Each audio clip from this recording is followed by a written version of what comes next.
ଶତକୋଟି ପ୍ରଣାମ। ସମସ୍ତ ଅନଲାଇନରେ ଯୋଗ ଦେଇଥିବା ଅପା ଭାଇଙ୍କୁ ମୋର ସମ୍ମାନର ସହିତ ନମସ୍କାର। ବିଧାନ ଭାଇ, ସବିତା ଅପା ଆଉ ପୁଷ୍ପ ଅପାଙ୍କୁ ମୋର ନମସ୍କାର। ମାତୃ ସହିତ ମା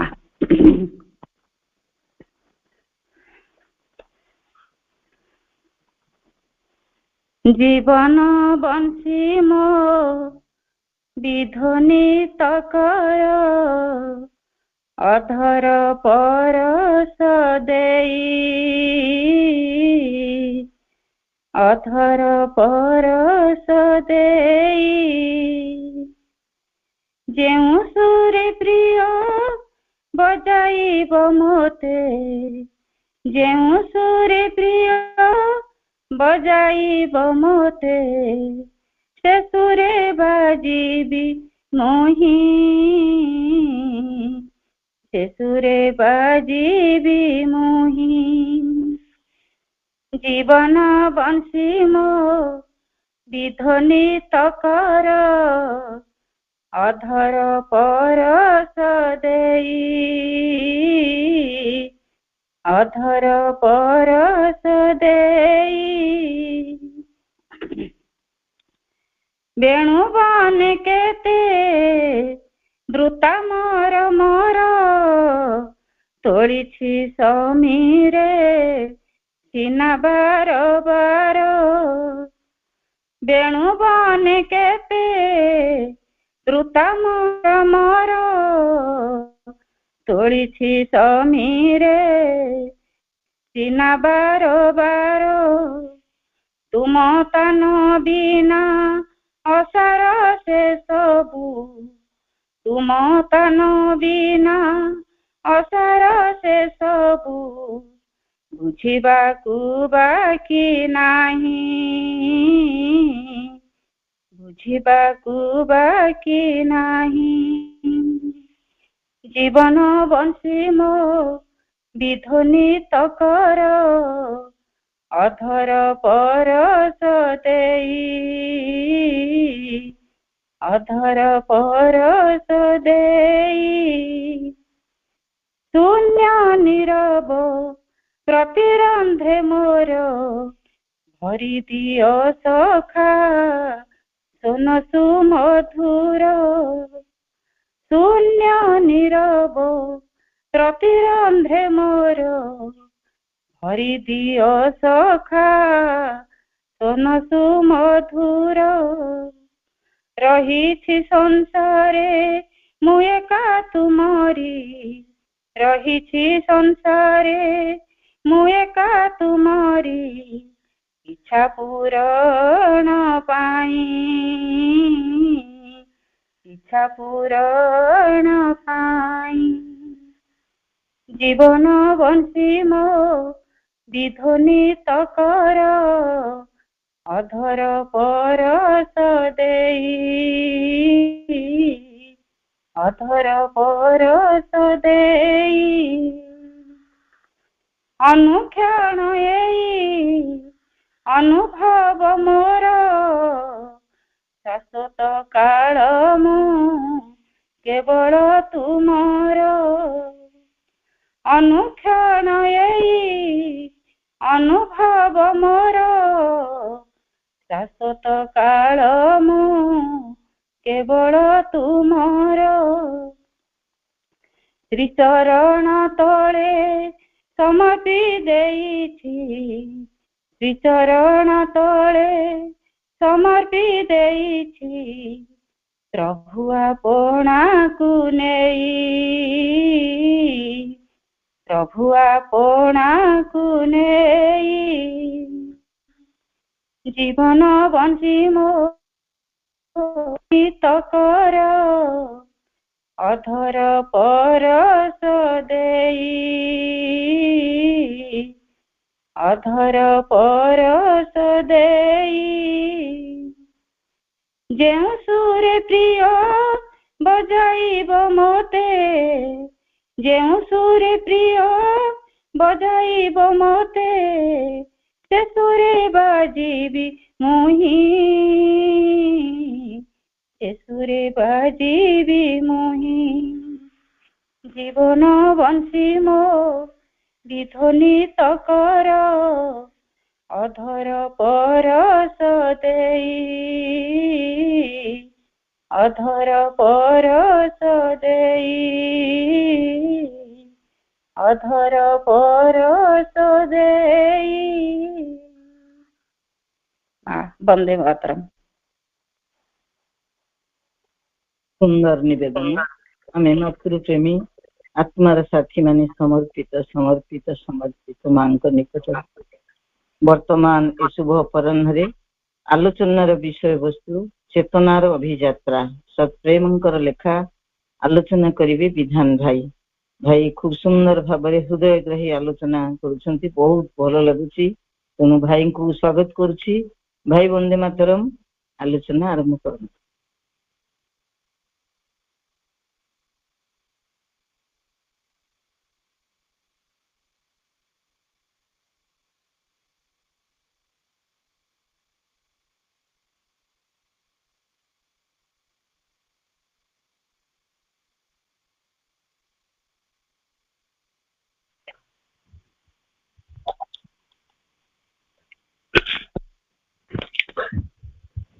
परम करुणामयी माँ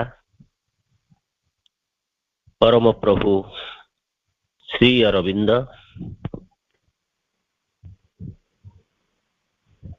आज मार्साघाई ब्लॉक श्री अरविंद महिला पाठचक्र 240तम सप्ताह ये कार्यक्रम रे जोग देइथिबा सबु मातृप्रेमी भाई भौणी मानू मु स्वागत करुची, प्रणाम जनाऊची। जहा दिसे ताहा गच्छ, जहा दिसे ना ताहा होची चेर।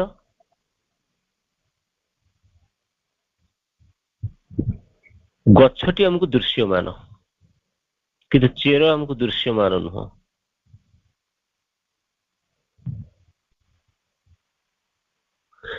तेणु जो मूल कारण जे चेरटी, चेर जोगु ही गछर अस्तित्व अच्छी। जे चेर न था गछटी झाउली पड़ता।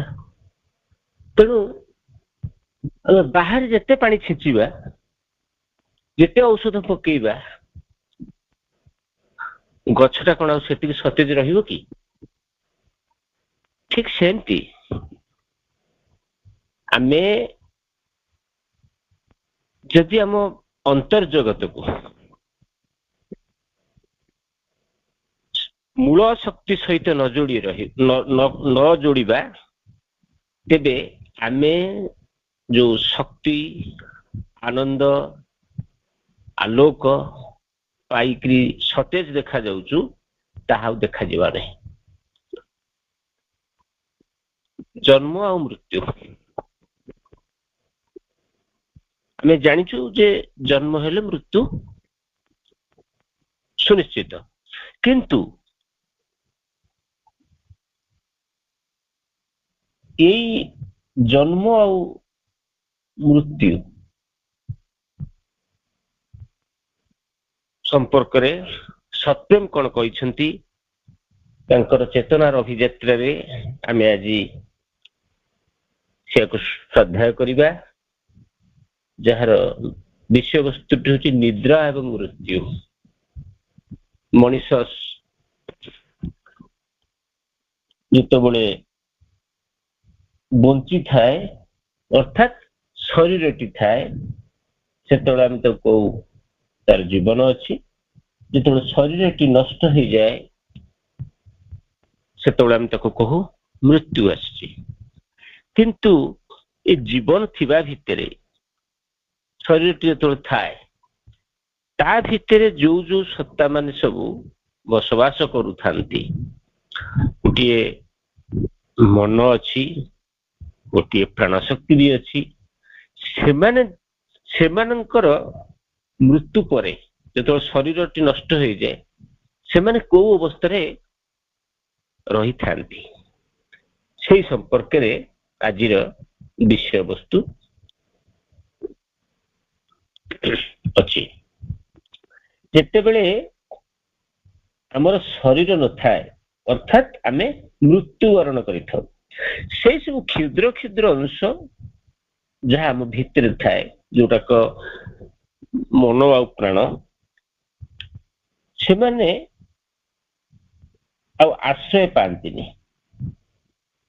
କାହିଁକି ନା ଯୋଉଠି ଆଶ୍ରୟ ନେଇଥିଲେ ଯୋଉ ଶରୀରଟି, ସେ ଶରୀର ଭିତରକୁ ଫେରି ପାରନ୍ତିନି, ଯେହେତୁ ଶରୀରଟି ନଥାଏ। ସେଇ ସତ୍ତା ମାନେ ଯଦି ପୂର୍ଣ୍ଣାଙ୍ଗତା ଲାଭ କରିନଥାନ୍ତି, ତେବେ ସେମାନଙ୍କୁ ଅନେକ ଅସୁବିଧା ଭିତରେ ଦେଇ ଯିବାକୁ ହୁଏ, ଅର୍ଥାତ୍ ଅସୁବିଧା ଭୋଗ କରିବାକୁ ପଡେ। ଆମେ ଯାହାକୁ କହୁ ନର୍କ। ନର୍କର କଳ୍ପନାଟା ଏଇଠୁ ଆସିଛି। ମଣିଷ ସାଧାରଣତଃ ଗୋଟେ ନିମ୍ନ ପ୍ରାଣର ଜଗତ ଭିତରେ ବଞ୍ଚୁଥାଏ। ଯୋଉ ନିମ୍ନ ପ୍ରାଣର ଜଗତ ଯାହାକୁ ଆମେ କହୁ ଯେ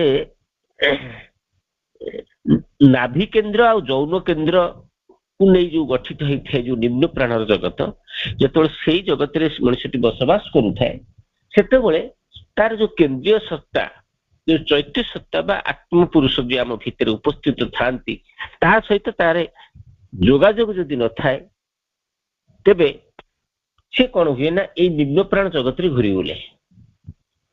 ସେଇଥିରୁ ସେ ଆନନ୍ଦ, ଆଶା, କଳ୍ପନା ସବୁ ପାଉଥାଏ, ଯାହା ଫଳରେ ବହୁ କଷ୍ଟ ଭିତରେ ଦେଇ ସେ ଜୀବନ ଅତିବାହିତ କରୁଥାଏ। ତେଣୁ ଏଇ ଜଗତରୁ ଯଦି ଆମକୁ, ନିମ୍ନ ପ୍ରାଣର ଜଗତରୁ ଯଦି ଆମକୁ ମୁକ୍ତ ହେବାକୁ ଚାହୁଁଥାଉ, ତେବେ ଆମକୁ କେନ୍ଦ୍ରୀୟ ସତ୍ତା ଆମର ଯିଏ, ତା ସହିତ ଯୋଗାଯୋଗ ରଖିବାକୁ ପଡିବ। ଆଉ ଯୋଗାଯୋଗ ରଖିଲେ ହିଁ ଆମକୁ ଏତେ କଷ୍ଟ ଭୋଗିବାକୁ ପଡିବ ନାହିଁ। ମା ଗୋଟେ ମାନେ ଏଇଠି ସତ୍ୟମ ଗୋଟେ ଏକ୍ସାମ୍ପଲ ବି ଦଉଛନ୍ତି ଯେ, ମା ଥରେ କହୁଥିଲେ ଯେ ଜଣେ ଯୁବକ ଶିଷ୍ୟଙ୍କର କଥା। ଯୋଉ ଯୁବକ ଶିଷ୍ୟଟି ଅକାଳରେ ମୃତ୍ୟୁବରଣ କଲା, ତାର ଜଣେ ବନ୍ଧୁକୁ ନିଦ୍ରା ସମୟରେ ସେ ସାକ୍ଷାତକାର ବେଳେ କହିଲା, ତୁମର ଜଗତ ପଛଆଡେ ଆଉ କିଛି ନିୟମ କାନୁନ ନାହିଁ, ଏହା ପ୍ରକୃତରେ ବ୍ରିଟିଶ ପ୍ରବାଦ ଅନୁଯାୟୀ ନର୍କ ହେଇଥିବ। ସେ ଆହୁରି ମଧ୍ୟ କହିଲା, ମୋ ସହିତ ଶ୍ରୀମାଙ୍କର ଆଲୋକ ଥିବା ହେତୁରୁ ମୁଁ ସେ ରାଜ୍ୟକୁ ଅତିକ୍ରମ କରିଗଲି। ଯୋଉ ନିମ୍ନ ପ୍ରାଣର ଜଗତ, ଯୋଉଠି ସବୁ ପ୍ରକାର ଭୟାବହତା ପରିପୂର୍ଣ୍ଣ ଥାଏ, ସେ ପଥକୁ ଅତିକ୍ରମ କରିବା ପାଇଁ ଆମକୁ ଯୋଉ ମା ବହିରେ ଲେଖା ହେଇଛି, ଏ ଜଗତରେ ହେଉ ବା ଅଦୃଶ୍ୟ ଜଗତ ସମୟରେ ହେଉ, କୌଣସି ଶତ୍ରୁ ଶକ୍ତି ତାହା ଯେତେ ଶକ୍ତିଶାଳୀ ହେଉନା କାହିଁକି ତୁମକୁ ସ୍ପର୍ଶ କରିପାରିବ ନାହିଁ, ବା କୌଣସି ବିଭୀଷିକା ତୁମ ଚିନ୍ତାର କାରଣ ହେଇପାରିବ ନାହିଁ। ତେଣୁ କେତେବେଳେ ବିଭୀଷିକା ଚିନ୍ତାର କାରଣ ନାହିଁ? ଯେତେବେଳେ ଆମେ ମାଙ୍କ ଚେତନାରେ, ଅତିମାନସ ଚେତନାରେ ଆମେ ଯେତେବେଳେ ଜୀବନକୁ ବଞ୍ଚିବା ଶିଖିବା, ସେତେବେଳେ ଆମର ସୁରକ୍ଷାର ଦାୟିତ୍ୱ ସେ ସ୍ୱୟଂ ନିଅନ୍ତି। ସେଥିପାଇଁ ଆମକୁ ସମ୍ମତ ହେବାକୁ ପଡିବ, ଅର୍ଥାତ୍ ହଁଟି ମାରିବାକୁ ପଡିବ। ଯଦି ମାଟି ପିଣ୍ଡୁଳାଟି ଶିଳ୍ପୀ ପାଖରେ ତାର ସବୁ ଅଭିଯୋଗ ବାଢେ, ମତେ ଏମିତି ଚକଟିବନି, ଏମିତି ରଖିବନି, ଏମିତି ବାଡେଇବନି, ଯଦି ଅଭିଯୋଗ କରେ, ତାହେଲେ ଶିଳ୍ପୀଟି ଗୋଟେ ସୁନ୍ଦର ମୂର୍ତ୍ତି ତିଆରି କରିପାରିବ ନାହିଁ। ଯଦି ମାଟିଟି ପୂର୍ଣ୍ଣ ଭାବରେ ନିଜକୁ ଦେଇଦବ, ତୁମେ ଯାହା ଚାହୁଁଛ, ଯୋଉ ବାଗରେ ଚାହୁଁଛ, ସେଇ ଅନୁସାରେ ମତେ ଗଢିତଳ, ତେବେ ଶିଳ୍ପୀ ତାଙ୍କର ସର୍ବଶ୍ରେଷ୍ଠ କାରିଗରୀ ତା ଭିତରେ ଫୁଟେଇ ଦିଅନ୍ତି। ସେମିତି ଆମେ ଯେତେବେଳେ ମାଙ୍କୁ ନିଜକୁ ଦେଇଦବା, ଅର୍ଥାତ୍ ସମର୍ପଣ କରିବା, ହେ ମା ତୁମକୁ ମୁଁ ନିଜକୁ ସମର୍ପଣ କରୁଛି, ତୁମେ ମୋ ଭିତରେ ତୁମର ଶକ୍ତି କ୍ରିୟା କରୁ, ତୁମେ ମତେ ଯୋଉ ଯେମିତି ଚାହୁଁଛ ସେଇ ଢଙ୍ଗରେ ଗଢ, ମୋର କିଛି ପ୍ରତିବାଦ କରିବାର ନାହିଁ। ତେବେ ମା ଯାହା ସର୍ବଶ୍ରେଷ୍ଠ ହବା ଦରକାର ମା ତାହା ହିଁ କରନ୍ତି, ଯାହା ମଙ୍ଗଳଦାୟକ ହବା ଦରକାର ମା ତାହା ହିଁ କରନ୍ତି। କିନ୍ତୁ ଆମେ ସେଇଭଳି ନିଜକୁ ଦେଲେଣି ତ, ଦବା ପାଇଁ ଭିତରେ ଇଚ୍ଛା କଲୁଣୁ ତ? ଯେତେବେଳେ ସେଇ ପ୍ରକାର ମନୋବୃତ୍ତି ଆମ ଭିତରେ ଜାଗ୍ରତ ହବ କେତେବେଳେ ନା ଯେତେବେଳେ ଆମେ ମାଙ୍କ ଲିଖିତ ସାହିତ୍ୟ ପଢିବା, ପାଠଚକ୍ରରେ ଯୋଗ ଦେବା, ମାଙ୍କର ଉପସ୍ଥିତିକୁ ଅନୁଭବ କରିବାକୁ ଚେଷ୍ଟା କରିବା, ସେତେବେଳେ ମୋ ଭିତରେ ଗୋଟାଏ ଆଲୋକର ସାମ୍ରାଜ୍ୟ ଧୀରେ ଧୀରେ ବିସ୍ତାର ହେବାକୁ ଆରମ୍ଭ କରିବ। ଯୋଉ ଆଲୋକ ମତେ ସେଇ ପୂର୍ଣ୍ଣତା ଆଡକୁ ନେଇ ଚାଲିବ। ମୋ ଯାତ୍ରା ପଥରେ ଯେତେ ଯେତେ ବାଧା ଆସୁନା କାହିଁକି, ଯଦି ସିଏ ମୋର ସାରଥୀ ଥିବେ, ତେବେ ମୋ ଡଙ୍ଗା ଯୋଉ ଯିଏ ନାବିକ, ଯୋଉ ଅଥଳ ଦରିଆ ଭିତରେ ମୋ ଜୀବନ ଡଙ୍ଗାଟି ଚାଲିଛି, ଏ ସଂସାର ଯୋଉ ଅଥଳ ଦରିଆ ତା ଭିତରେ ମୋ ଡଙ୍ଗାଟି ଯୋଉ ଚାଲିଛି, ତାର ଯେ ନାବିକ, ସିଏ ବୋଧେ ଏ ବିଶ୍ୱର ସର୍ବଶ୍ରେଷ୍ଠ ନାବିକ। ଯୋଉ ନାବିକଙ୍କ ଛତ୍ରଛାୟା ତଳେ, ତାଙ୍କରି ଆଶାରେ ମୁଁ ଏ ସଂସାରକୁ ପାର ହବା ପାଇଁ, ଏ ସମୁଦ୍ରକୁ ପାର ହବା ପାଇଁ ଇଚ୍ଛା କରିଛି। ଯେତେବେଳେ ଏଇ ପ୍ରକାର ଭାବନାଟି ମୋ ଭିତରେ ଜାଗ୍ରତ ହବ, ସେତେବେଳେ ମୁଁ ସେଇ ଅନୁସାରେ ନିଜକୁ ପ୍ରସ୍ତୁତ କରିବି। ସେତେବେଳେ ମାଙ୍କର ଶକ୍ତି ଆଲୋକ ମୋ ସହିତ ରହିବ। ତେଣୁ ମାଙ୍କର ଆଲୋକ ଆଉ ଶକ୍ତି ଯେତେବେଳେ ମୋ ସାଥିରେ ରହିବ, ତେଣୁ ମୋ ଜୀବନରେ ଯାହା ଯାହା ବାଧା ବିଘ୍ନ ଆସିବ, ଯେତେ କଷ୍ଟଦାୟକ ଘଟଣା ଘଟୁ ପଛେ, ମାଙ୍କର ଆଲୋକ, ମାଙ୍କର ସାହାଯ୍ୟ ମତେ ସେଇ ଲକ୍ଷ୍ୟ ଦିଗରେ ପରିଚାଳିତ କରିଦେଇଯିବ। ତେଣୁ ସେଇ ବନ୍ଧୁ ଦୁଇ ଜଣ ଖୁବ ମନୋରମ ରଙ୍ଗ ବେରଙ୍ଗ ଉଦ୍ୟାନ ଭିତରେ ପରସ୍ପରକୁ ସାକ୍ଷାତ କରିଥିଲେ, ଯାହାକି ପ୍ରାୟ ଉଚ୍ଚତର ପ୍ରାଣ ଜଗତର ରେ ଦେଖାଦିଏ। ଏ ଜଗତକୁ ନନ୍ଦନକାନନ କୁହାଯାଏ। ବାସ୍ତବିକ ଦ୍ୱିତୀୟ ଶ୍ରେଣୀର ନନ୍ଦନକାନନ। ସାଧାରଣତଃ ଶରୀର ବିହୀନ ସତ୍ତା ସେଠାରେ ଯେତେ ସମୟ ଇଚ୍ଛା ସେତେ ସମୟ ବି ରହିପାରେ। ତାର ଆତ୍ମା ପ୍ରକୃତ ବିଶ୍ରାମ ସ୍ଥଳକୁ ଗମନ କରେ, ଆଲୋକର ମୂଳ ଉତ୍ସକୁ, ପୃଥିବୀକୁ ଫେରିବା ବେଳ ଯାଏ ସେଠାରେ ସେ ଅପେକ୍ଷା କରେ। ଜଣେ ବ୍ୟକ୍ତି ଚିରନ୍ତନ ନର୍କରେ ପତିତ ହୁଏ ବୋଲି ମନେ କରିବା ଏକବାର କବାନ୍ତର। ଆତ୍ମା ଯେ କି ଶୁଦ୍ଧ ଆଲୋକ, ତାହା କିପରି ନିମ୍ନ ସ୍ପନ୍ଦନ ଗୁଡ଼ିକ ଦ୍ୱାରା ବନ୍ଦୀ ହେଇପାରିବ? ବର୍ଣ୍ଣାଳୀର ନିମ୍ନ ଆଲୋକ ତରଙ୍ଗ କଣ ଉଚ୍ଚ ଆଲୋକର ତରଙ୍ଗର ମାଲିକ ହେଇପାରିବ? ଏଠାରେ ଯେପରି ଅନ୍ୟ ସବୁଠାରେ ମଧ୍ୟ ସମଗୁଣ ବିଶିଷ୍ଟ ପଦାର୍ଥ ହିଁ ଏକତ୍ର ହେଇପାରନ୍ତି। ଆମେ ଯେତେବେଳେ ଦୁଇ ଜଣ ସାଙ୍ଗ ହଉ ବା ଆମେ ଯୋଉମାନଙ୍କ ସହିତ ସମ୍ପର୍କ ସ୍ଥାପନ କରୁ, ତାର ଚିନ୍ତାଧାରା, ଚେତନା, ଭାବନା ଭିତରେ ମୋର କିଛି ମେଳ ଖାଏ ବୋଲି ଆମ ସମ୍ପର୍କଟି ଅନ୍ତରଙ୍ଗ ହୁଏ, ଘନିଷ୍ଠ ହୁଏ। ଯୋଉମାନଙ୍କ ସହିତ ଆମ ଭାବନା ମେଳ ଖାଏ ନା, ଆମେ ଅନ୍ତରଙ୍ଗ ହେଇପାରୁନା। ସେମିତି ତେଣୁ ଯଦି ଉଭୟ ବନ୍ଧୁ ଊର୍ଦ୍ଧ୍ୱ ପ୍ରାଣ ଜଗତରେ ବସବାସ କରିବେ, ସେମାନଙ୍କର ଚିନ୍ତାଧାରା, ଭାବନା, କାର୍ଯ୍ୟଶୈଳୀ ସବୁକିଛି ସେଇ ଉଚ୍ଚତର ଶ୍ରେଣୀର ହିଁ ହବ। ଆଉ ଯଦି ନିମ୍ନ ଚେତନା ଯୁକ୍ତ ବ୍ୟକ୍ତି ମାନଙ୍କ ସହିତ ଆମର ସମ୍ପର୍କ ରୁହେ, ତେବେ ଆମ ଜୀବନଟି କଣ ହୁଏ? ଫୁଲର ସୁରଭି ନୁହଁ, ଗୋଟେ ପୁତିଗନ୍ଧମୟ ନର୍କର ଯନ୍ତ୍ରଣା ଦିଏ। ଯେତେବେଳେ ଏଇ କଥାଟାକୁ ଆମେ ବୁଝିଯିବା, ସେତେବେଳେ ଆମେ ଯେତେବେଳେ ବନ୍ଧୁ ଯାହା ସହିତ ବନ୍ଧୁ ଯୋଡ଼ିବା, ତାଙ୍କୁ ଆମକୁ ଚଏସ୍ କରିବାକୁ ପଡିବ। ଜୀବନରେ ଅନେକ ସାଙ୍ଗ ଥାଇପାରନ୍ତି, କିନ୍ତୁ ଉପଯୁକ୍ତ ବନ୍ଧୁ ମିଳନ୍ତିନି। ଉପଯୁକ୍ତ ବନ୍ଧୁ ସେତିକି ବେଳେ ମିଳନ୍ତି ଯେତେବେଳେ ଆମ ଉଭୟଙ୍କ ଚେତନା ପ୍ରାୟ ଏକ ପ୍ରକାର ହେଇଥାଏ। ଆମେ ତେବେ ଯାଇକରି ଆମେ ଭଲ ବନ୍ଧୁ ହେଇ ରହିପାରିବା। ତେଣୁ ଆତ୍ମା ବ୍ୟତୀତ, ଆନନ୍ଦ ବ୍ୟତୀତ ଆଉ କିଛି କେବେ ଶାଶ୍ୱତ ହେଇପାରେ କି? ଯଦି ଗୋଟାଏ ଅନନ୍ତ ନର୍କ ରହିଥିବ, ତାହା ମଧ୍ୟ ଅନନ୍ତ ଆନନ୍ଦର ପୀଠ ହେଇଥିବ। ଶ୍ରୀ ଅରବିନ୍ଦ କହୁଥିଲେ, କାରଣ ଈଶ୍ୱର ହେଉଛନ୍ତି ଆନନ୍ଦ, ତାଙ୍କର ଆନନ୍ଦ ହିଁ ଶାଶ୍ୱତ, ଆଉ କିଛି ଶାଶ୍ୱତ ହେଇପାରେ ନା। ଈଶ୍ୱରଙ୍କୁ ବାଦ ଦେଲେ ଆଉ ସବୁ କିଛି ମିଥ୍ୟା। ସେ ହିଁ ସତ୍ୟ, ସେ ହିଁ ଚିରନ୍ତନ। ତେଣୁ ଆମ ଭିତରେ ସେଇ ଚିରନ୍ତନ ସତ୍ତା ଯାହାକୁ ଶ୍ରୀ ଅରବିନ୍ଦ ଆମକୁ ଚିହ୍ନେଇ ଦେଇଛନ୍ତି ଚୈତ୍ୟ ସତ୍ତା ହିସାବରେ, ସେଇ ଚୈତ୍ୟ ସତ୍ତା ଯେତେବେଳେ ଆମ ଜୀବନର ସମ୍ମୁଖ ଭାଗକୁ ଆସେ, ଆମ ଜୀବନର ପ୍ରତ୍ୟେକଟି ଗତିପଥକୁ ପରିଚାଳିତ କରେ, ତେବେ ଆମର ଯାତ୍ରା ହିଁ ହବ ଆନନ୍ଦର ଯାତ୍ରା, ଆମର ଯାତ୍ରା ହିଁ ହବ ଆଲୋକର ଯାତ୍ରା। ତେଣୁ ଏଇ କଥା ଆମ ପାଠଚକ୍ର ମାନଙ୍କରେ ଆମେ ଆଲୋଚନା କରୁ, ଏଇ କଥା ମାର୍କ୍ସଙ୍କ ବହିରୁ ଆମେ ପଢୁ। ଯେତେବେଳେ ଆମର ସତ୍ତା ଚୈତ୍ୟ କେନ୍ଦ୍ରର ଚତୁଃପାର୍ଶ୍ୱରେ କେନ୍ଦ୍ରୀଭୂତ ହବ, ଏହା ଜଡବତ୍ ନିଦ୍ରାରୁ କ୍ରିୟାଶୀଳ ନିଦ୍ରା ଆଡକୁ ଅଗ୍ରସର ହବ। ଅବଶ୍ୟ ଯଦି ଆମେ ତାହାକୁ ତଥାପି ନିଦ୍ରା ବୋଲି କହୁ ଏବଂ ଗୋଟେ କଷ୍ଟକର ମୃତ୍ୟୁ ଠାରୁ ଗୋଟେ ଚିତାକର୍ଷକ ଯାତ୍ରା ବା ଭିନ୍ନ ପ୍ରକାରର କର୍ମ ଭିତରକୁ ଅଗ୍ରସର ହେବ। ଏଇ କ୍ଷେତ୍ରରେ ମଧ୍ୟ ମାତ୍ରାଧିକ ବି ରହିଛି, ଯାହାକି ଆମର ଚେତନାର ବିସ୍ତୃତି ଉପରେ ସବୁ ନିର୍ଭର କରେ। ଏହା କେତେକ ଜୀବନ୍ତ ବା ମୃତ ଲୋକଙ୍କ ସହ ସମ୍ପର୍କ ସ୍ଥାପନ କରିବା ଭଳି ସୀମିତ କାମରୁ ଆରମ୍ଭ ହେଇପାରେ।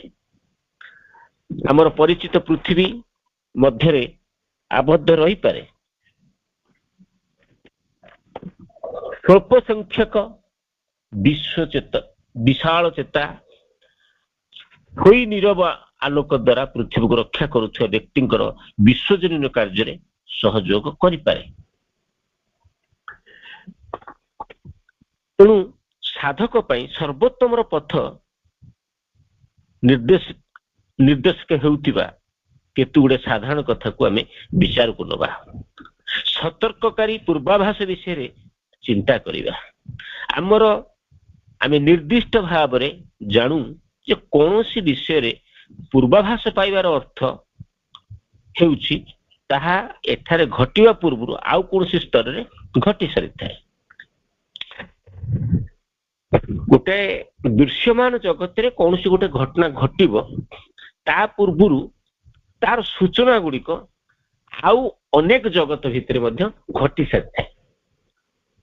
ଦେଖିବେ ବେଳେ ବେଳେ କଣ ହୁଏ, ଆମେ ସ୍ୱପ୍ନ ଦେଖୁ, ସ୍ୱପ୍ନରେ ଦେଖୁ ଯେ କିଛି ଗୋଟେ ଘଟଣା ଘଟୁଛି, କିନ୍ତୁ ତାହା ବାସ୍ତବ ଦୁନିଆରେ ଏପର୍ଯ୍ୟନ୍ତ ଘଟିନି। କିନ୍ତୁ ସୂକ୍ଷ୍ମ ଜଗତରେ, ଅଦୃଶ୍ୟ ଜଗତରେ ସେ ଘଟଣାଟି ଘଟି ସାରିଲାଣି। ଯେତେବେଳେ ଆମେ ସ୍ୱପ୍ନରେ ଦେଖୁ, ପରବର୍ତ୍ତୀ ସମୟରେ ସେ ଭୂମି ପ୍ରସ୍ତୁତ ନ ହେବା ପର୍ଯ୍ୟନ୍ତ ସେ ଘଟଣାଟି ହୁଏତ ପୃଥିବୀରେ ଆମକୁ ଦେଖା ଦିଏ ନା। କିନ୍ତୁ ଯୋଉମାନେ ସଚେତନ ଥାନ୍ତି ସେମାନେ ସେମାନଙ୍କର ଧ୍ୟାନ ଅବସ୍ଥାରେ ହଉ, ଶୋଇଥିବା ଅବସ୍ଥାରେ ହଉ, ସ୍ୱପ୍ନ ଆକାରରେ ହଉ, ସେମାନେ ଦେଖିପାରନ୍ତି। ତେଣୁ ଆମକୁ ଓପନିଂ ରହିବାକୁ ପଡିବ। ଆମେ କୁଆଡକୁ ଓପନିଂ କରୁଛୁ ବା କୁଆଡକୁ ନିଜକୁ ଖୋଲି ଧରିଛୁ?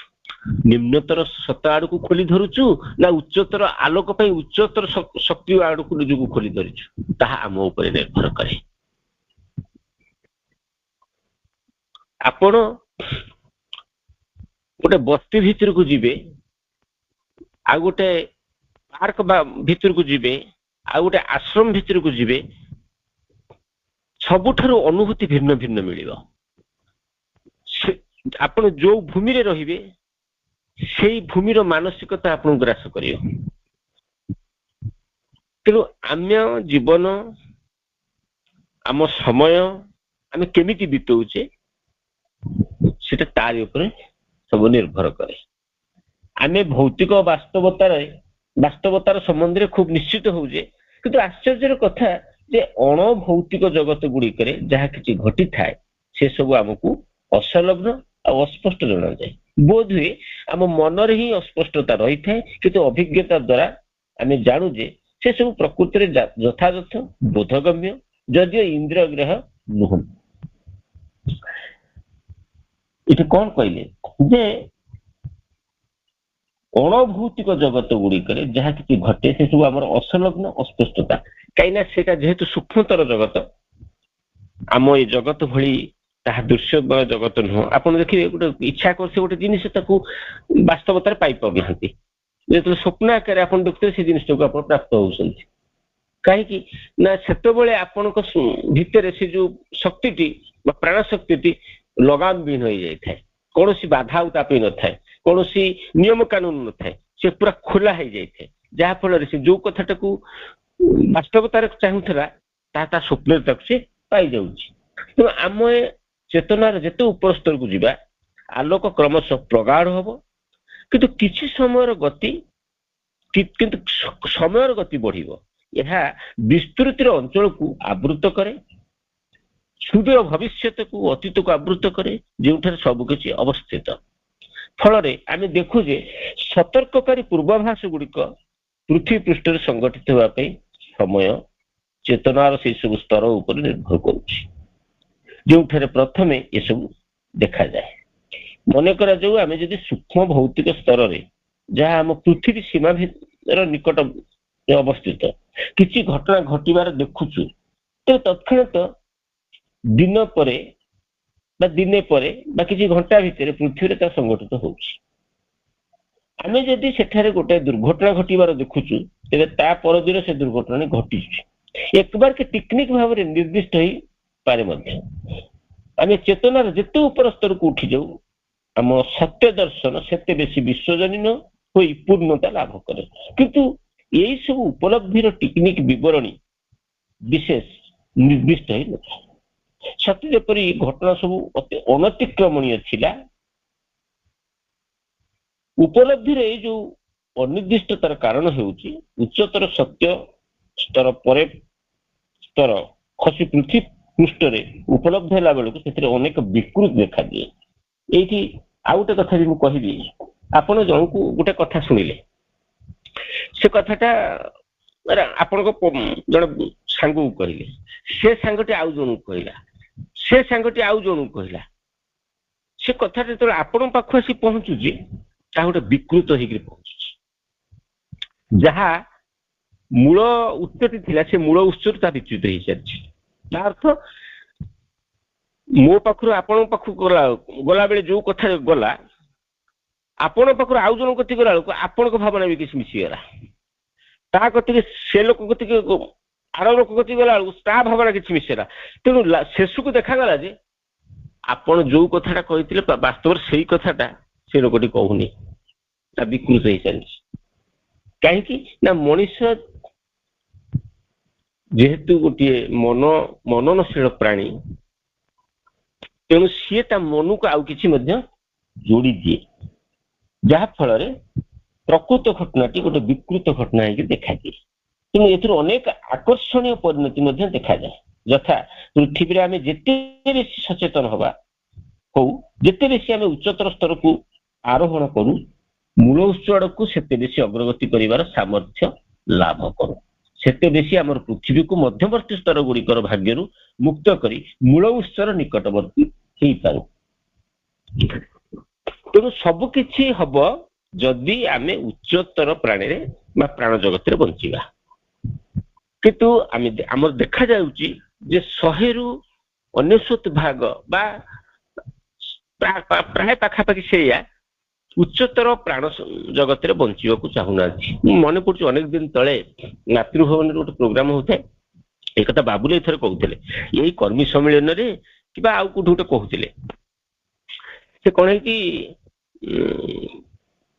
ମାତୃଭବନର ଯୋଉ ପିଲାମାନେ 10ମ ଶ୍ରେଣୀ ପାସ୍ କରିକି କଲେଜ ଯାଉଥିଲେ, ସେଇ ସମୟରେ ତାଙ୍କର ଫେୟାରୱେଲ ସିଷ୍ଟମ ହୁଏ, ବିଦାୟ ଦେବାର ମୁହୂର୍ତ୍ତ।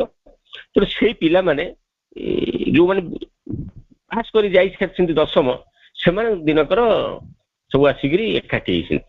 ଏକାଠି ହେଲା ପରେ ଗୋଟେ ସଭା ଡକା ହେଲା। ତାପରେ ସେମାନଙ୍କ ଭିତରୁ କିଏ ଗୀତ ଗାଇଲେ, ଯାହାର ଯାହା ଯୋଉ ସବୁ କଳା ସବୁ ପ୍ରଦର୍ଶନ କରିବା କଥା କଲେ। ତା ଭିତରେ ଗୋଟିଏ ପିଲା ଯାଇକିରି ବାବୁଲେଇ କହିଲା, ଭାଇ ମୁଁ ଗୋଟେ କଥା କହିବି। ନା କହୁନାହାନ୍ତି। ନା କଣ କହିବା କଥା କହ। ନା ମୁଁ ଗୋଟେ ଗୀତ ଗାଇବି। ନା ହଉ ଗା। ନା ମାଙ୍କ ଗୀତ ଏଇଟା ନୁହଁ। ନା କୋଉ ଗୀତ ଗାଇବୁ? ନା ଟିକେ ପ୍ରେମ, ଅଳ୍ପ ଟିକେ ପ୍ରେମ ମିଶା ଥିବ ସେଇ ଗୀତ ଗାଇବି। ନା ହଉ ଗା। ହଁ ମୁଁ ଟିକେ ଗାଇଲା।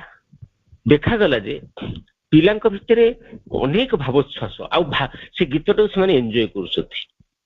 ତା ପରବର୍ତ୍ତୀ ଆଉ ଜଣେ ଭାଇ ଯେତେବେଳେ ଗୀତଟିଏ ଗାଇଲେ, ସେଇ ତାଙ୍କରି ପୁରାତନ ଛାତ୍ର ସେ ମାଙ୍କ ଗୀତଟେ ଗାଇଲେ। କିନ୍ତୁ ଦେଖାଗଲା ଏଠି ପ୍ରଥମ ପିଲାଟି ଯୋଉ ଗୀତ ଗାଇଲା ଟିକେ ଇଏ ଗୀତ, ଯାହା ଫଳରେ ପିଲାଙ୍କ ଭିତରେ ପୁରା ନିରବତାର ରାଜୁତି କରୁଥିଲା, ସମସ୍ତେ ତାକୁ ଅନୁଭବ କରୁଥିଲେ, ପିଇ ଯାଉଥିଲେ। କିନ୍ତୁ ତା ପରବର୍ତ୍ତୀ ଟିକେ ଉଚ୍ଚାଙ୍ଗ ସଙ୍ଗୀତ ଯୋଉଟାକ ମାଙ୍କ ଗୀତ, ଆଧ୍ୟାତ୍ମିକ ସଙ୍ଗୀତଟି ଗାଇଲେ, ସେତେବେଳେ ପିଲାଙ୍କ ଭିତରେ ଟିକେ ମାନେ ବିଭିନ୍ନ ପ୍ରକାର ଡିଷ୍ଟର୍ବ ହେଲା। ଏ କଥାରୁ ଆମେ କଣ ଉପଲବ୍ଧି କରୁଥିଲେ? କାହିଁକି ନା ଆମେ ଯୋଉ ସ୍ତରରେ ଥିବା ସେଇ ସ୍ତରର କଥା ଗୁଡିକ ଯଦି ଆମକୁ କୁହାଯାଏ ତାହେଲେ ଆମେ ତାକୁ ଗ୍ରହଣ କରିବା, ଯାହାକୁ ଆମେ ଜୀବନରେ ମାନେ ଅଙ୍ଗେ ଲିଭଉଛୁ, ସେ କଥା ଆମକୁ ଭଲ ଲାଗିବ। ଯଦି ତାଠୁ ଟିକେ ଉଚ୍ଚତର କଥା ଆଉ ଜଣେ କିଏ କହିଲା, ଯେହେତୁ ସେଇ ଲେବୁଲ ମାନେ ସେଇ ଭୂମିକୁ ଆପଣ ସ୍ପର୍ଶ କରିନାହାନ୍ତି, ସେ କଥା ଗୁଡାକ ଆପଣଙ୍କୁ ଟଚ୍ କରିବନି, ଯାହାଫଳରେ ଆପଣଙ୍କ ଭିତରେ ଡିଷ୍ଟର୍ବ ଆରମ୍ଭ ହବ, ଆପଣ ତାକୁ ବୁଝିପାରିବେନି ବା ସେଇ ଭୂମିକି ଯାଇପାରିବେନି। ତେଣୁ ଗୋଟେ ସାଧାରଣତଃ ସେଠି ଗୋଟେ ଡିଷ୍ଟର୍ବାନ୍ସ ସୃଷ୍ଟି ହବ। ଠିକ ସେମିତି ଆମ ଚେତନା ଯୋଉ ଅବସ୍ଥାକୁ ଧୀରେ ଧୀରେ ଯାଉଛି, ଯଦି ଉଚ୍ଚତର ଜିନିଷ ଆଡକୁ ଯାଉଛି, ଯଦି ସେଇ ଉଚ୍ଚତର ଜିନିଷ ଗୁଡିକ ଆମକୁ କୁହାଯାଏ ତାହେଲେ ଆମକୁ ଭଲ ଲାଗେ। କିନ୍ତୁ ଉଚ୍ଚତର ତାଠୁ ଯଦି ନିମ୍ନତର କଥା କୁହାଯାଏ, ଯେମିତି ଆମ ଭିତରେ ଗୋଟେ ଖେଦ ସୃଷ୍ଟି ହୁଏ, ଦୁଃଖ ଲାଗେ। ଠିକ ସେମିତି ତେଣୁ ଆମେ କୋଉ ପ୍ରକାର ଭୂମିରେ ଅଛୁ, କୋଉ ପ୍ରକାର ଭାବନା ଭିତରେ ବଞ୍ଚୁଛୁ, କୋଉ ଚେତନାରେ ବାସ କରୁଛୁ, ସବୁ କିଛି ତାରି ଉପରେ ନିର୍ଭର କରୁଛି। ତେଣୁ ଏହାର ପରିଣାମ ବଡ ଅର୍ଥପୂର୍ଣ୍ଣ ହବ। ଆମେ ଆମର ବ୍ୟକ୍ତିଗତ ସ୍ତରରେ ଆମ ଜୀବନକୁ ନିୟନ୍ତ୍ରଣ କରିପାରୁ, ସାମଗ୍ରିକ ଭାବରେ ମଧ୍ୟ ପୃଥିବୀକୁ ରୂପାନ୍ତର କରିପାରୁ। ଭାଗ୍ୟବାଦ ନା ବ୍ୟକ୍ତିଗତ ସ୍ୱାଧୀନତା, ସେ ବିଷୟରେ ଅନେକ କିଛି ଲେଖା ମଧ୍ୟ ହେଇଛି, କିନ୍ତୁ ସମସ୍ୟାଟିକୁ ଉପଯୁକ୍ତ ଦୃଷ୍ଟିକୋଣରୁ ଦେଖାଯାଉନି। ବ୍ୟକ୍ତିଗତ ସ୍ୱାଧୀନତା ନା ଭାଗ୍ୟବାଦ, ଏପରି କହିବା ଠିକ ନୁହେଁ, କାରଣ ବ୍ୟକ୍ତିଗତ ସ୍ୱାଧୀନତା ସହିତ ଅସଂଖ୍ୟ ଅଦୃଷ୍ଟ ମଧ୍ୟ ରହିଛି। ଶ୍ରୀ ଅରବିନ୍ଦ କହୁଛନ୍ତି ଯେ ଆମେ ମାନେ ଉପରକୁ ଉପର ଲାଗି ରହିଥିବା ଅନେକ ଗୁଡିଏ ଭାଗ୍ୟର ଦାସ, ଯଥା ଭୌତିକ, ପ୍ରାଣିକ, ମାନସିକ, ଆହୁରି ଉଚ୍ଚତର ସ୍ତର ସବୁର ଅଦୃଷ୍ଟ ରହିଛନ୍ତି। ପ୍ରତ୍ୟେକ ସ୍ତରର ଅଦୃଷ୍ଟବାଦ ତାର ଠିକ ନିମ୍ନ ସ୍ତରର ଅଦୃଷ୍ଟତାକୁ ପରିବର୍ତ୍ତିତ କରିଦେଇପାରେ। ଉଦାହରଣ ସ୍ୱରୂପ ଜଣେ ବ୍ୟକ୍ତିର ଉତ୍ତମ ସ୍ୱାସ୍ଥ୍ୟ ଓ ଆୟୁଷ ତାର ପ୍ରାଣିକ ଅଦୃଷ୍ଟର ଆବେଗ, ଉତ୍ତେଜନା, ମନସ୍ତାତ୍ତ୍ୱିକ ବିକୃତି ଦ୍ୱାରା ଉଲଟ ପାଲଟ ମଧ୍ୟ ହେଇଯାଇପାରେ। ପୁଣି ଚୈତ୍ୟ ସତ୍ତାର ବୃହତ୍ତର ନିୟମ ଦ୍ୱାରା ସେ ସବୁକୁ ମଧ୍ୟ ସେ ପରିବର୍ତ୍ତନ କରିପାରେ। ସ୍ୱାଧୀନତାର ଅର୍ଥ ହେଉଛି ଗୋଟେ ଉଚ୍ଚତର ସ୍ତରକୁ ଆରୋହଣ କରିବା। ପୃଥିବୀରେ ମଧ୍ୟ ସେଇ ଏକ ପ୍ରକାର କଥା ମଧ୍ୟ ଘଟେ, କାରଣ ବ୍ୟକ୍ତିଗତ ଆଉ ସାମୂହିକ ସବୁ ଶ୍ରେଣୀର ଏକା ଶକ୍ତି କାମ କରେ। ଆମେ ଜଡ଼ ଜଗତର ସମସ୍ତ ଅଦୃଷ୍ଟବାଦର ମିଳନ ବିନ୍ଦୁ ମଧ୍ୟ ହେଇ ରହିଛୁ। ଆମର ଉଚ୍ଚତର ଚେତନାକୁ ଉଠିଯିବାର ସାମର୍ଥ୍ୟ ରହିଛି, ତେଣୁ ଆମେ ନିମ୍ନତର ଅଦୃଷ୍ଟକୁ ବଦଳେଇ ପାରିବା, ପୃଥିବୀକୁ ବୃହତ୍ତର ସ୍ୱାଧୀନତାରେ ପ୍ରବେଶ କରାଇ ପାରିବା ସେଇଦିନ ପର୍ଯ୍ୟନ୍ତ ଯେଉଁଦିନ ଆମେ ବିବର୍ତ୍ତନର ଅଗ୍ରଗାମୀ ମାନଙ୍କ ସାହାଯ୍ୟରେ ଆମକୁ ଅତିମାନସ ସ୍ତରକୁ ଉତ୍ଥିତ କରିପାରିବା, ଯାହା ଆମର ବର୍ତ୍ତମାନର ଅଦୃଷ୍ଟକୁ ବଦଳେଇ ପାରିବ। ଆପଣ ବାହାରେ ଯେତେ ନିୟମ କରନ୍ତୁ ନା କାହିଁକି, ସେ ନିୟମ କାର୍ଯ୍ୟକାରୀ ହେଇପାରିବ ନାହିଁ ଯେ ପର୍ଯ୍ୟନ୍ତ ଆପଣଙ୍କ ଭିତରେ ସେ ନିୟମଟି ସୃଷ୍ଟି ନ ହେଇଛି। ତେଣୁ ଆମେ ସେଇ ଯୋଉ ନିୟମ, ତେଣୁ ଆଗରୁ ଯୋଉ ଯୋଉ ସମସ୍ୟା ଗୁଡାକ ଆମ ଜୀବନରେ ଅଛି, ସବୁଠାରୁ ବଡ ସମସ୍ୟା ହଉଛି ଆଉ ଆଜି ପର୍ଯ୍ୟନ୍ତ ଧ୍ରୁବ ସତ୍ୟ ହେଇକି ରହିଛି ମୃତ୍ୟୁ। ମୃତ୍ୟୁକୁ ଆମେ ଏପର୍ଯ୍ୟନ୍ତ ବୁଝିଛୁ କେମିତି, ଜାଣିଛୁ କଣ? ଶ୍ରୀ ଅରବିନ୍ଦ କହୁଛନ୍ତି ଯେ ଏଠି ମୃତ୍ୟୁ ନାହିଁ। ଆମେ ମୃତ୍ୟୁକୁ ଭାବିଛୁ ଏ ପର୍ଯ୍ୟନ୍ତ ଏ ଶରୀରଟି ଅଛି, ଶରୀରଟି ନଷ୍ଟ ହେଇଗଲେ ମଣିଷ ମରିଗଲା। କିନ୍ତୁ ମଣିଷର ଯୋଉ ଶରୀରଟି ସେ ଗୋଟେ ଖୋଳପା ଟାଇପର, ଅର୍ଥାତ୍ ଗୋଟେ ଦର୍ପଣ ସଦୃଶ। ସେ ଶରୀରଟା ଭିତରେ ଯୋଉ ଶକ୍ତି ସବୁ କାର୍ଯ୍ୟକାରୀ କରୁଛନ୍ତି, ସେ ଶକ୍ତି ତ ଅଦୃଶ୍ୟ, ଆମେ ତାକୁ ଦେଖିପାରୁନା। ସେମାନଙ୍କର କ୍ଷେତ୍ରରେ ମୃତ୍ୟୁ ହେଲା। ସେଇ ମୃତ୍ୟୁଟା ଆମେ ଶରୀରଟା ନଷ୍ଟ ହେଇଯିବାର ଅର୍ଥ, ଯାହାକୁ ଗୀତା ବି କହିଛନ୍ତି, ଆମେ ଭଗବତ ଗୀତାରେ, ଯେ ଏ ଶରୀର ଯେମିତି ବସ୍ତ୍ରଟି, ନୂଆ ବସ୍ତ୍ରଟି ପିନ୍ଧିଲା ବେଳେ ବସ୍ତ୍ରଟିର ଅବସ୍ଥା ଯାହା ଥାଏ, ଅନେକ ବର୍ଷ ପିନ୍ଧି ସାରିଲା ପରେ ସେ ବସ୍ତ୍ରଟି ଧୀରେ ଧୀରେ ପୁରୁଣା ହେଇଯାଏ, ଆଉ ପିନ୍ଧିବା ଯୋଗ୍ୟ ହୁଏ ନା। ଆମେ କଣ କରୁ ନା ସେ ବସ୍ତ୍ର ବଦଳରେ ଆଉ ଗୋଟେ ନୂଆ ବସ୍ତ୍ର ପିନ୍ଧୁ।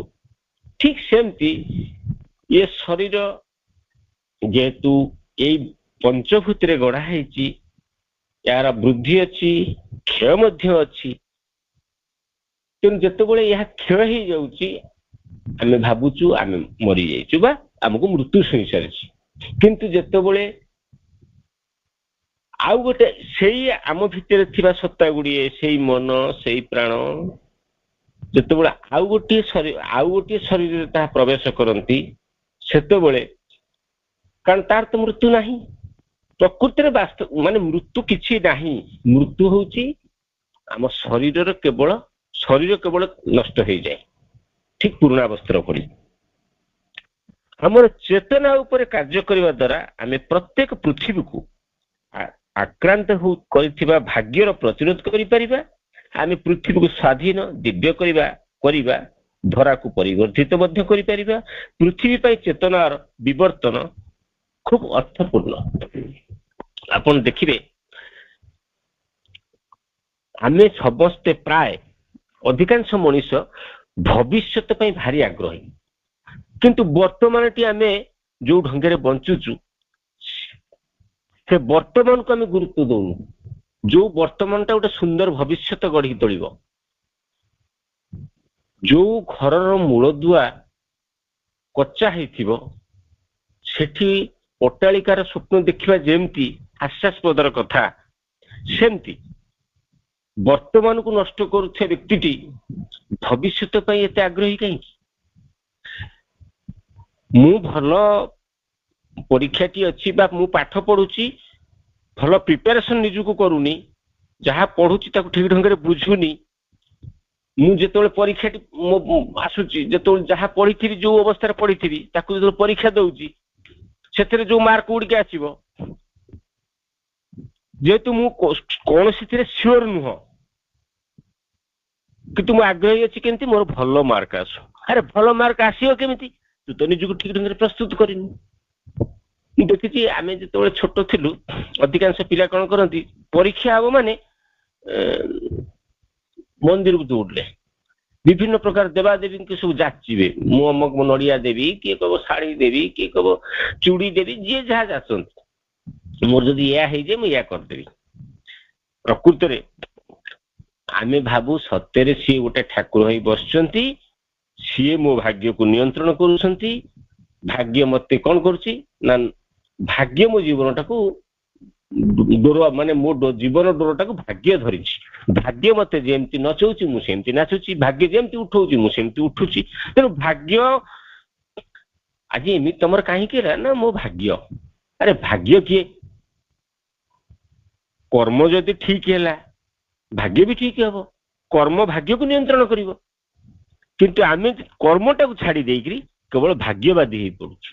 ଆଉ ଏଇ କଥା ଜାଣିବା ପାଇଁ, ମୋ ଭବିଷ୍ୟତଟା କେତେ ଉଜ୍ଜଳମୟ ଜାଣିବା ପାଇଁ ଆମେ ଦୌଡୁ କୋଉଠିକି ନା ଗ୍ରହ ବିପ୍ରମାନଙ୍କ କତିକି। ଯୋଉମାନେ ଗ୍ରହ ବିପ୍ରଙ୍କ କଥା ଚିନ୍ତା କରନ୍ତି, ଯୋଉ ଜାତକ ବିଚାର କରନ୍ତି, ସେଇମାନଙ୍କ କତିକି ଦୌଡୁ। ସେମାନେ ଦୌଡ଼ିଲେ ସେମାନେ କଣ ମୋ ଭାଗ୍ୟକୁ ବଦଳେଇ ଦେବେ କି? ତା ତ ନୁହଁ। କିନ୍ତୁ ମୋତେ ଖାଲି ଆଶ୍ୱାସନ ଦେବେ, ଯୋଉ ଆଶ୍ୱାସନଟାକୁ ଧରିକିରି ମୋର ଏଇକା ଶନି କୋପ କରିଛନ୍ତି ବୋଲି ମୋର ଏଇଆ ସବୁ ହଉଛି, ବୃହସ୍ପତି ଅନୁଗ୍ରହ କଲେ ବୋଲି ମୋ ଜୀବନରେ ଏଇଆ ସବୁ ଘଟିଲା, ମୁଁ ସେତେବେଳେ ଏମିତି ଉନ୍ନତି କରିଥିଲି। ତେଣୁ ଗ୍ରହ ଗୁଡିକ ଆମ ଜୀବନକୁ ଚଳଉଛନ୍ତି। ଆମ ଜୀବନର ନିୟନ୍ତା କିନ୍ତୁ ଆମେ ନୁହଁ। ଆମ ଜୀବନର ନିୟନ୍ତା ସେଇ ଗ୍ରହ ମାନେ, ଯୋଉ ଗ୍ରହ ମାନେ ମୋ ଜୀବନକୁ ଏଇଭଳି କରିଛନ୍ତି। ତେଣୁ ଯେତେବେଳେ ଆମେ ଆମର ଭିତରେ ଉପସ୍ଥିତ ଥିବା ସେଇ ପରମ ଉପସ୍ଥିତିଙ୍କର ସାନ୍ନିଧ୍ୟ ଲାଭ କରିବା, ତାଙ୍କ ସହିତ ନିଜକୁ ଯୁକ୍ତ କରିବା, ତାଙ୍କୁ ହିଁ ଜୀବନର ମୂଳମନ୍ତ୍ର କରିବା, ସେତେବେଳେ ଆମ ଜୀବନ ଆନନ୍ଦମୟ ହବ।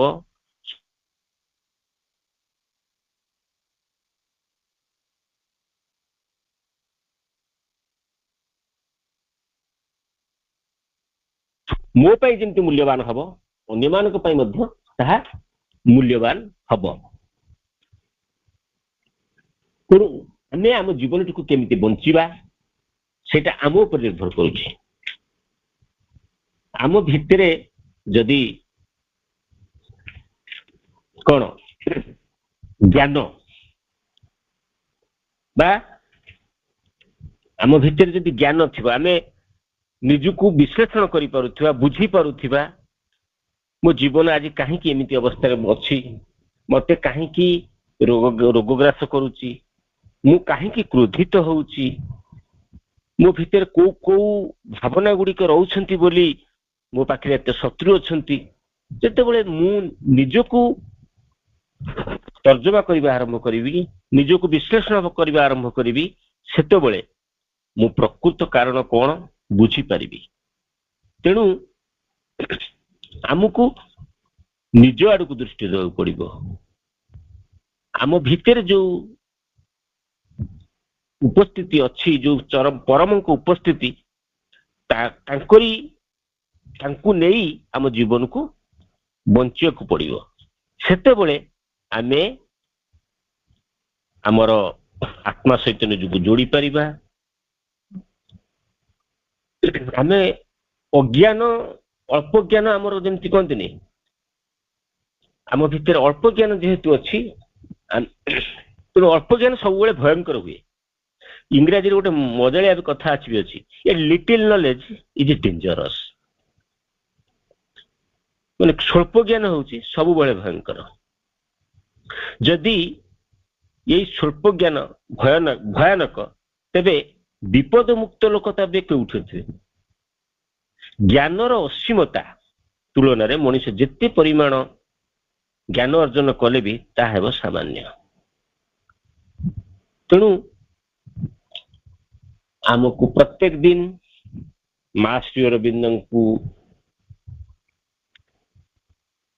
ପଢିବାକୁ ପଡିବ। ସିଏ ବତେଇ ଦେଇଥିବା ମାର୍ଗ ଆମ ଜୀବନକୁ ଯେମିତି ପରିଚାଳିତ କରିବ, ସେଥିପାଇଁ ଆମେ ଯତ୍ନବାନ ହବା। ଶ୍ରୀ ଅରବିନ୍ଦ ପ୍ରଥମେ ଥିଲେ ଜଣେ ବିପ୍ଳବୀ ଯୋଗ, ପରବର୍ତ୍ତୀ ସମୟରେ ହେଲେ ଯୋଗୀ, ବିପ୍ଳବୀ ଯୋଗୀ ସିଏ। ତେଣୁ ଶ୍ରୀ ଅରବିନ୍ଦ 20ରୁ 30 ବର୍ଷ ବୟସରେ ନିଜର ଚେତନାର କ୍ଷୟକୁ ଅନୁସରଣ କରି ଏକାକୀ ପାହାଚ ପରେ ପାହାଚ ଅତିକ୍ରମ କଲେ ଏବଂ ଏଇ ସବୁ ମାନସିକ ପ୍ରାଣିକ ଚୈତ୍ୟ ସିଦ୍ଧି ସେ ମଧ୍ୟ ଲାଭ କଲେ।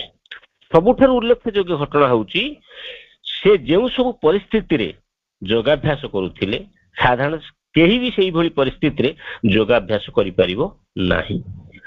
ବରୋଦାର ଷ୍ଟେଟ କଲେଜରେ ଇଂରାଜୀ ଓ ଫରାସୀ ଅଧ୍ୟାପନା କଲା ବେଳେ, ମହାରାଜଙ୍କର ଦରବାରରେ କାର୍ଯ୍ୟ କଲା ବେଳେ ଏବଂ ତାଙ୍କର ଗୋପନ ବିପ୍ଳବାତ୍ମକ କାମ ମଧ୍ୟରେ ସେ ଯୋଗାଭ୍ୟାସ ମଧ୍ୟ କରୁଥିଲେ। ରାତିରେ ଯେଉଁ ସମୟ ବଙ୍ଗଳା ଆଉ ସଂସ୍କୃତ ପଢିବା, ରାଜନୀତି କରିବାରେ ଅତିବାହିତ ହେଉନଥିଲା, ସେତିକି ବେଳେ ସେ କବିତା ମଧ୍ୟ ଲେଖୁଥିଲେ। ରାତ୍ରି ଅନେକ ବିଳମ୍ବିତ ହେବା ଯାଏ ଶ୍ରୀ ଅରବିନ୍ଦ କବିତା ଲେଖୁଥିଲେ। ତାଙ୍କର ବଙ୍ଗଳା ଶିକ୍ଷକ ସ୍ମରଣ କରିଥିଲେ। ତେଣୁ ସେ ସକାଳୁ ଖୁବ ଶୀଘ୍ର ଶଯ୍ୟା ତ୍ୟାଗ କରୁନଥିଲେ। ଲେଖା ଆରମ୍ଭ କରିବା ପୂର୍ବରୁ ସେ ମୁହୂର୍ତ୍ତେ ଏକାଗ୍ର ରହୁଥିଲେ। ତାପରେ କବିତା ତାଙ୍କ କଲମରୁ ଝରି ପଡୁଥିଲା। କବିତା ଆରମ୍ଭ କରିବା ପରେ ଶ୍ରୀ ଅରବିନ୍ଦ ପରୀକ୍ଷାମୂଳକ ନିଦ୍ରାରେ ତାଙ୍କ କାର୍ଯ୍ୟ ଆରମ୍ଭ କଲେ। 1901 ମସିହା 29 ବର୍ଷ ବୟସରେ ସେ ମୃଣାଳୀ ଦେବୀଙ୍କୁ ବିବାହ କରିଥିଲେ। ତାଙ୍କୁ ନିଜର ଆଧ୍ୟାତ୍ମିକ ଜୀବନରେ ସଂଶ୍ଳିଷ୍ଟ କରିବାକୁ ମଧ୍ୟ ସେ ଚାହିଁଥିଲେ। ସେ କହୁଛନ୍ତି, ମୁଁ ସମସ୍ତ ଲକ୍ଷଣ ଆଉ ପ୍ରମାଣର ଅଭିଜ୍ଞତା ଲାଭ କରୁଛି। ସେ ମୃଣାଳୀଙ୍କ ନିକଟକୁ ଲେଖିଥିବା ଗୋଟେ ଚିଠି ବ୍ରିଟିଶ ପୋଲିସ ନିକଟରୁ ମିଳିଲା। ମୁଁ ତୁମକୁ ମଧ୍ୟ ଏଇ ପଥରେ ନେଇଯିବାକୁ ଚାହେଁ। କିନ୍ତୁ ମୃଣାଳିନୀ ଶ୍ରୀ ଅରବିନ୍ଦଙ୍କୁ ବୁଝିପାରିଲେନି। ଶ୍ରୀ ଅରବିନ୍ଦ ଏକାକୀ ରହିଗଲେ। ଅନ୍ୟାନ୍ୟ ବିଖ୍ୟାତ ଋଷି ରହସ୍ୟବାଦୀଙ୍କ ଜୀବନ ପରି ଶ୍ରୀ ଅରବିନ୍ଦଙ୍କ ଜୀବନରେ କିଛି ଚମତ୍କାର ଜୀବନ୍ତ ରହସ୍ୟ ଖୋଜି ବସିଲେ ଆମେ ବିଫଳ ହବା। ବା ସେଠାରେ ସେପରି କିଛି ଚାଞ୍ଚଲ୍ୟକାରୀ ଯୌଗିକ ପ୍ରକ୍ରିୟା ଖୋଜିଲେ ମଧ୍ୟ ଆମେ ବିଫଳ ହବା। ତାଙ୍କର ଜୀବନରେ ଯେପରି ଯୋଗରେ ମଧ୍ୟ ସେ ଠିକ ସେହିପରି ସବୁକିଛି ଏତେ ବେଶୀ ସ୍ୱାଭାବିକ ଯେ କେହି କିଛି ନୂଆ କଥା ଦେଖିପାରିବେନି। ବୋଧହୁଏ ସେ ଅସାଧାରଣ ଠାରୁ ସାଧାରଣରେ ଅଧିକ ବୈଚିତ୍ର୍ୟ ଦେଖିପାରୁଥିଲେ। କହୁଛନ୍ତି ଯେ ମୋ ପାଇଁ ସବୁକିଛି ଭିନ୍ନ, ସବୁକିଛି ଅସାଧାରଣ। ସେ ମୃଣାଳୀ ଦେବୀଙ୍କ ନିକଟକୁ ଲେଖିଥିଲେ ଯେ ପ୍ରକୃତରେ ଦେଖିବାକୁ ଚାହେଁ, ତା ପାଇଁ ସବୁକିଛି ଖୁବ ଗଭୀର ଓ ଆଶ୍ଚର୍ଯ୍ୟକର। ଯେ ପ୍ରକୃତରେ ଦେଖିବାକୁ ଚାହେଁ ତା ପାଇଁ ସବୁକିଛି ଖୁବ ଗଭୀର ଆଉ ଆଶ୍ଚର୍ଯ୍ୟକର। ସେଇଥିପାଇଁ ବୋଧହୁଏ ସେ ଚାହିଁଥିଲେ ଯେ ଆମେ ତାଙ୍କ ଉଦାହରଣରୁ, କର୍ମରୁ, ତାଙ୍କର ଯୋଗରୁ ସେଇ ସବୁ ସମ୍ପଦ ଆବିଷ୍କାର କରି ଶିଖିବା ଯାହା ଆମର ସାଧାରଣ ଖୋଳପା ତଳେ ଲୁକାୟିତ। ଆମର ଜୀବନ ଏପରି ଗଭୀର ରହସ୍ୟରେ ଆଚ୍ଛାଦିତ ଯାହା ଆମେ ସ୍ୱପ୍ନରେ ବି ଦେଖିନଥାଉ। ଆମେ ଯଦି ଜାଣିପାରନ୍ତୁ ଯେ ଏଇ ତଥାକଥିତ ଅଲୌକିକ ଘଟଣା ସବୁ ପ୍ରକୃତିରେ କେଡ଼େ ଫମ୍ପା, ଅର୍ଥଶୂନ୍ୟ, କେବଳ ବୟସ୍କ ମାନଙ୍କ ପାଇଁ କେତୋଟି ଯାଦୁକାରୀ କୌଶଳ ମାତ୍ର। ଯଦି ଆମର ଟିକେ ବି ଜ୍ଞାନ ହୁଏ ତେବେ ମଧ୍ୟ ଆମେ ଜାଣିପାରିବା ଯେ ସେ ସବୁ କେତେ ବେଶୀ ଅବିସନ୍ଧିମୂଳକ। ପ୍ରକୃତରେ ସତ୍ୟ ଏସବୁ ଅତି ବାସ୍ତବ କୁହୁକ ଅପେକ୍ଷା କେତେ ବେଶୀ ସରଳ। ଶ୍ରୀ ଅରବିନ୍ଦଙ୍କ ଯୋଗ ପଥରେ ଯେତେ ଯେତେ ଅଗ୍ରସର ହେଉଥିଲେ ସମସ୍ତ ରୂପକକୁ ପଛରେ ପକେଇ ଦେଇ ଯାହାକୁ ସେ କହୁଥିଲେ ଆଧ୍ୟାତ୍ମିକ ବାସ୍ତବତା, ତାର ଅର୍ଥ ନୁହେଁ ଯେ ମନୋରମ ରୂପକ ସବୁକୁ ଭଲ ପାଉନଥିଲେ କାରଣ ସେ ଥିଲେ ଜଣେ କବି। ତାର କାରଣ ହଉଛି ସେ ଅନୁଭବ କରୁଥିଲେ ଯେ ସେଇ ସବୁ ରୂପକ ଯଦି ଭୌତିକ ଜଗତରେ ଉପଲବ୍ଧ ହୁଏ, ଅତି ଭୌତିକତା ଯଦି ସ୍ୱାଭାବିକ ଭୌତିକତାରେ ପରିଣତ ହୁଏ, ଆମକୁ ଖାଲି ଆଖିରେ ଦୃଶ୍ୟ ହୁଏ, ତେବେ ହିଁ ତାହା ସୁନ୍ଦରତା ହିଁ ରହିପାରିବ। ତେବେ ଗୋଟେ କଥା ଏଇଠି ମୁଁ ଉଲ୍ଲେଖ କରିବି, ଏ କଥା ମନୋଜ ଦାସଙ୍କର ଗୋଟେ ବହିରୁ ପଢୁଥିଲି ଯେ ଲେଖା ହେଇଛି। ମନୋଜ ଦାସ କହୁଛନ୍ତି ଏଇ ଯୋଉ ଯାଦୁ ବିଦ୍ୟା ଦେଖୁଥିବା, ହାତର ଚମତ୍କାରିତା ଦେଖୁଥିବା ଯୋଉ ଯାଦୁକର କାଗଜଟାକୁ ଟଙ୍କାରେ ନୋଟରେ ପରିଣତ କରିଦେବେ କଲାବେଳେ ଯେମିତି ଆମେ ଆଶ୍ଚର୍ଯ୍ୟ ହେଇଯାଉଥିଲୁ। ଆମେ ଭାବୁଥିଲୁ ସତ୍ୟରେ ସେ ଆଶ୍ଚର୍ଯ୍ୟ କାମ କରୁଛି, କିନ୍ତୁ ମାଟି ଭିତରୁ ଫୁଲ ଗଛଟିଏ ଗଛଟିଏ ବାହାରି ତା ଭିତରେ ସୁନ୍ଦର ନାଲି, ନୀଳ, ହଳଦୀ ରଙ୍ଗର ସବୁ ରଙ୍ଗ ଲେସି ହେଇଛି। ଏହା କଣ କମ ବଡ ଯାଦୁକର କି? କମ ବଡ ରହସ୍ୟ କି? ଏ କଥାକୁ ଆମକୁ ଦେଖାଯାଉ ନାହିଁ, ଆମକୁ ତାହା ସାଧାରଣ ମନେ ହଉଛି। ଯେତେବେଳେ ସେଇ ଦୃଷ୍ଟି, ସେଇ ଚେତନାକୁ ଆମେ ପ୍ରାପ୍ତ ହବା, ସେତେବେଳେ ସବୁ କିଛି ସେଇ ଅପରୂପଙ୍କର ରୂପମୟ ଶୋଭା ଆମକୁ ବଶୀଭୂତ କରିବ, ବିବଶ କରିବ। ତାକୁ ହିଁ ଆମେ ଭଲ ପାଇବା। ଆଉ ପ୍ରତିଟି ବସ୍ତୁ ଭିତରେ ସେଇ ଚିରନ୍ତନକୁ ଆମେ ଉପଲବ୍ଧି କରିବା ଆଉ ଦେଖିବା। ତେବେ ଆଜି ତ ଆମର ସମୟ ଉପଗତ ହେଇସାରିଛି। ଆଜିର ଶ୍ରଦ୍ଧା ଓ ଆଲୋଚନାକୁ ଆମେ ଏଇଠି ରଖିବା। ବନ୍ଦେ ମାତରମ୍।